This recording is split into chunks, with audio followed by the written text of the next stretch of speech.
नमस्कार दोस्तों, ocean network में आपका स्वागत है। हम और आप जानते हैं कि 2023 और 2024 ये दोनों वर्ष भारत की दृष्टि से, भारत की जो विकास यात्रा शुरू हुई है, उसकी दृष्टि से कितने अहम हैं। 2023 में कई राज्यों में चुनाव होने वाले हैं और 2024 में महाराष्ट्र और हरियाणा में चुनाव होंगे, लेकिन वो 2024 के लगभग अंत में यानी अक्टूबर में जाकर के होंगे। लेकिन उससे पहले अप्रैल में, मई में लोकसभा के चुनाव होने वाले हैं और प्रधानमंत्री तीसरी बार भी नरेंद्र मोदी ना बनने पाए, इसके लिए दुनिया की बहुत सारी ताकतें और कुछ देश और उनके धूर्त जो राष्ट्र प्रमुख हैं, वो लगे हुए हैं, पूरी ताकत झोंके हुए हैं कि किसी भी तरीके से नरेंद्र मोदी को तीसरी बार प्रधानमंत्री बनने से रोका जाए। और इसकी वजह है, ये जो ताकतें हैं, ये जो देश हैं, ये जो राष्ट्र प्रमुख हैं, ये जानते हैं कि नरेंद्र मोदी ने एक्चुअल में भारत को एक अलग ट्रैक पर डाल दिया है, आत्मनिर्भर भारत बनाने के ट्रैक पर। और उस दिशा में बहुत ठोस निर्णय ले लिए हैं, कदम उठा लिए हैं। अब तो हमारे यहाँ रक्षा सुरक्षा से जुड़ी हुई जो महत्वपूर्ण सामग्री है, अस्त्र हैं, शस्त्र हैं, यहाँ तक के हवाई जहाज हैं, हेलीकॉप्टर हैं, उनका भी निर्माण होने लगा है। 100 से अधिक चीजें हैं जो हम पहले विदेशों से आमंत्र आयात करते थे, अब वो ना केवल अपने देश में बननी शुरू हो चुकी हैं, बल्कि भविष्य में हम भी निर्यात करके उनसे अरबों रुपया कमाएंगे। इसके अलावा जो जम्मू कश्मीर में लिथियम का भंडार मिला है, वो भी भारत को आत्मनिर्भर बनने की दिशा में मील का पत्थर साबित होने जा रहा है। तो नरेंद्र मोदी को रोकना ऐसी ताकतों के लिए ज़रूरी है और ये तो चाहते हैं कि भारत किसी भी तरीके से आत्मनिर्भर ना हो। इसलिए ये माना जा रहा है कि 2023 और 2024 चुनाव से पहले भारत में गड़बड़ी का माहौल बनाने की कोशिशें की जाएंगी। दंगे-फसाद अगर करा सकें तो वो समाज में तनाव पैदा कर सकें, विघटन की स्थिति पैदा कर सकें, तो वो भी कराए जाएँगे। और जिस टूल किट का हम लोग चर्चा करते रहे हैं, उसके कुछ तो तत्व हमारे आपके सामने आ चुके हैं। बीबीसी की डॉक्यूमेंट्री जो गुजरात दंगों पर और प्रधानमंत्री नरेंद्र मोदी पर ही सीधे एक तरीके से अटैक था। इस बीबीसी डॉक्यूमेंट्री के पीछे किस-किस के दिमाग हैं, ये भी आप और हम समझ चुके हैं। इसी तरीके से हिंडनबर्ग की जो तथाकथित रिसर्च रिपोर्ट आई है, जिससे भारत के विश्व में भी अग्रणी उद्योगपतियों में शुमार गौतम अडानी का जो पूरा औद्योगिक ढांचा है, उसकी चूलें हिलाने की कोशिश की गई और कुछ हद तक वो लोग कामयाब भी रहे। ये भी उसी टूल किट का हिस्सा माना जा रहा है। और इस बहाने जिस तरीके से कांग्रेस ने और विपक्ष ने सदन के बाहर भी और सदन के भीतर भी प्रधानमंत्री नरेंद्र मोदी को निशाना बनाया, वो भी उस टूल किट के हिस्से होने का प्रमाण है।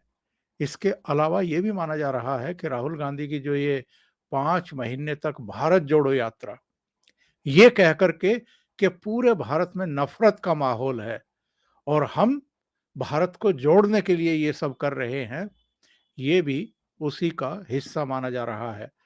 रही सही कसर जॉर्ज सोरोस, जो मोदी विरोधी हैं और जो दुनिया के ऐसे तमाम नेताओं के विरोधी हैं जो ताकतवर हैं, जिनको जनता ताकत के साथ चुनती है ताकि वो फैसले लेने में सक्षम हों। जॉर्ज सोरोस ने जिस तरीके से प्रधानमंत्री नरेंद्र मोदी के खिलाफ अटैक किया या गौतम अडानी के खिलाफ बयानबाजी की, वो भी इस बात की तस्दीक करता है कि ये सारे लोग एक साथ अटैक की मुद्रा में आए हैं।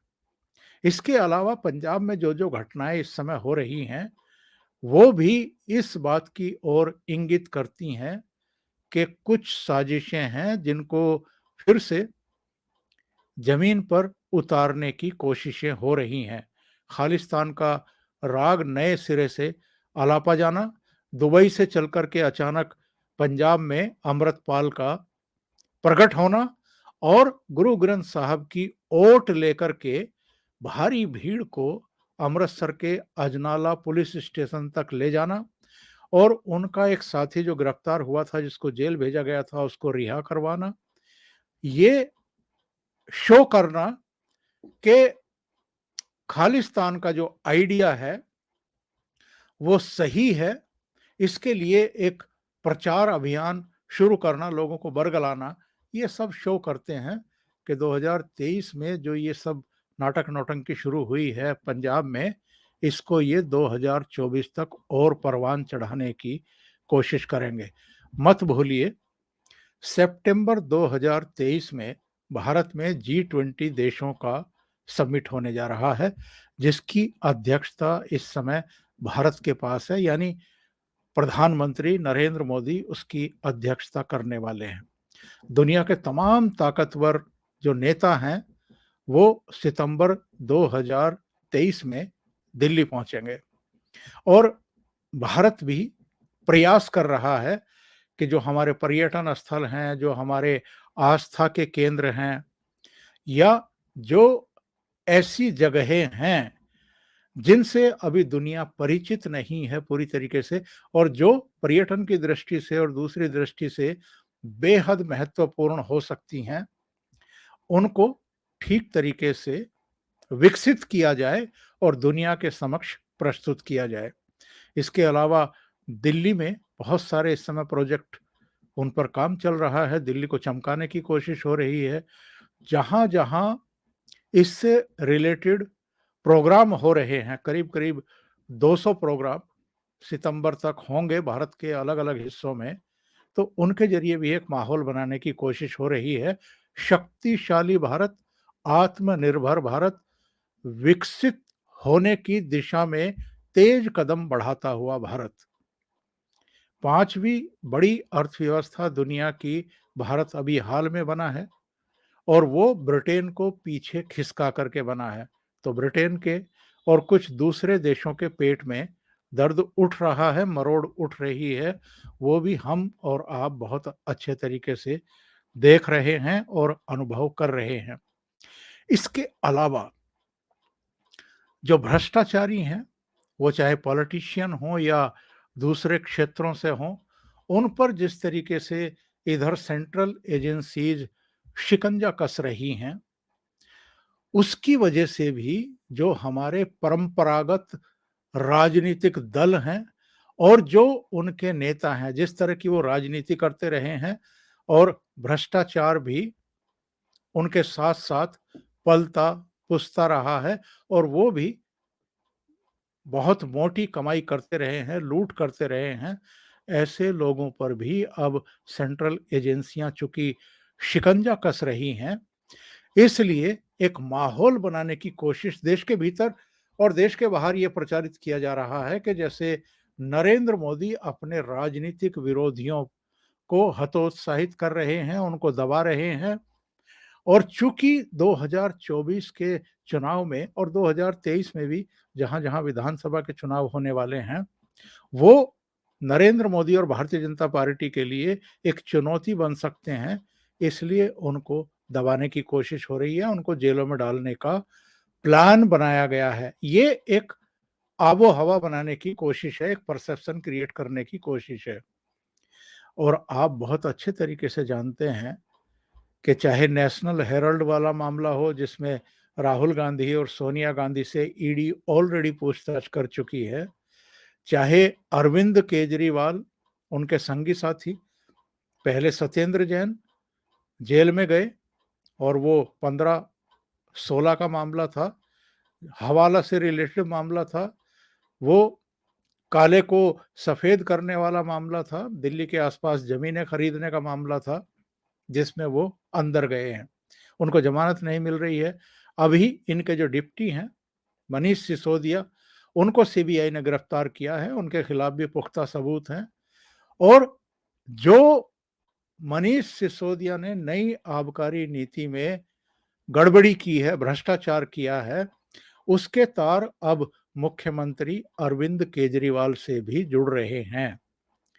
तो मनीष सिसोदिया, सत्येंद्र जैन और इसके बाद अगर अरविंद केजरीवाल पर जांच एजेंसियां शिकंजा कसेंगी, तो आप समझ सकते हैं कि ये जो हल्ला है ये और तेज होगा कि विरोधियों को निपटा रहे हैं प्रधानमंत्री नरेंद्र मोदी।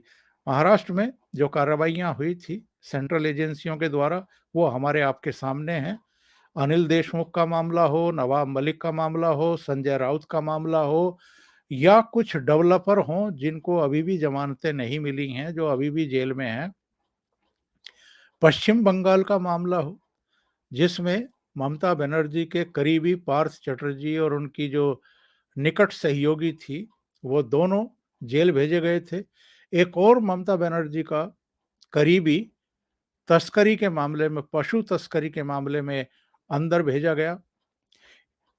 इनके जो भतीजे हैं या भांजे हैं, अभिषेक बनर्जी और उनकी जो पत्नी है अभिषेक की, उन पर भी ईडी का, सेंट्रल एजेंसीज का शिकंजा कसा हुआ है।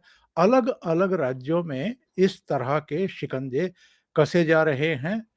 और 2023 में अगर जितने नाम मैंने गिनाए हैं, सोनिया गांधी, राहुल गांधी, अरविंद केजरीवाल या कुछ और इनके करीबी जो नाम मैंने गिनाए हैं, वो अगर गिरफ्तार हों या उनके खिलाफ चार्जशीट पेश कर दी जाए और अदालत के आदेश पर ट्रायल हो या उनको गिरफ्तार किया जाए, तो किसी को आश्चर्य नहीं होना चाहिए।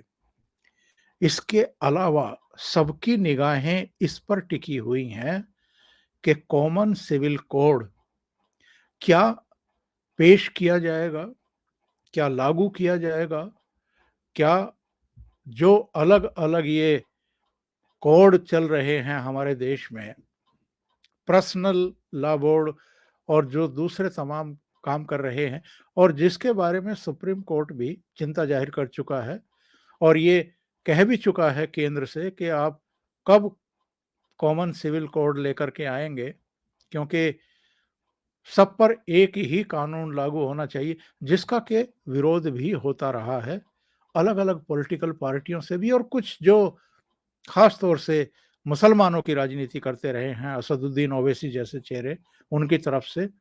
तो ये भी देखने लायक बात होगी कि कॉमन सिविल कोड 2023 में आता है या 2024 के चुनाव के बाद फिर से चुने जाने पर प्रधानमंत्री नरेंद्र मोदी उसको लेकर के आएंगे। 2024 के शुरू में भगवान राम के मंदिर का भी कपाट खुल जाएगा दर्शनों के लिए। इसके अलावा बहुत सारे प्रोजेक्ट हैं इस देश के जो सिरे चढ़ने वाले हैं, और बहुत सारे हाईवे, बहुत सारे एक्सप्रेसवे, बहुत सारे जो ट्रेन्स के नए रूट बन रहे हैं। इसके अलावा फ्रेट कॉरिडोर बन रहा है माल की ढुलाई के लिए, हवाई अड्डे। अब ये तथ्य सामने आया जब शिमोगा के हवाई अड्डे का लोकार्पण किया प्रधानमंत्री ने, कि पिछले 70-75 साल में जितने हवाई अड्डे बने थे, पिछले 8-9 साल में ही उतने और हवाई अड्डे इस देश में बन चुके हैं। तो ये जो विकास चल रहा है इस समय देश में चारों तरफ, जो एक संदेश जा रहा है और विदेशों में भी संदेश जा रहा है, ये भारत विरोधियों को, मोदी विरोधियों को पसंद नहीं आ रहा है, रास नहीं आ रहा है।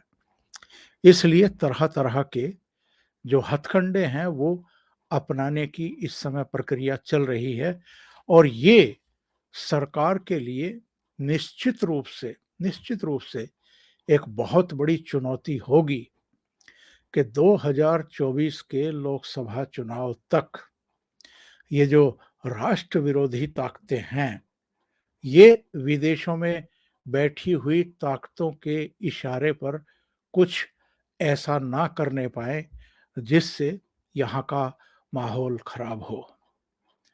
अभी के लिए इतना ही। बहुत-बहुत धन्यवाद। अगर आपको ये चैनल और इसके कंटेंट पसंद आ रहे हैं, तो लाइक करें, कमेंट करें, वीडियो को शेयर भी करें।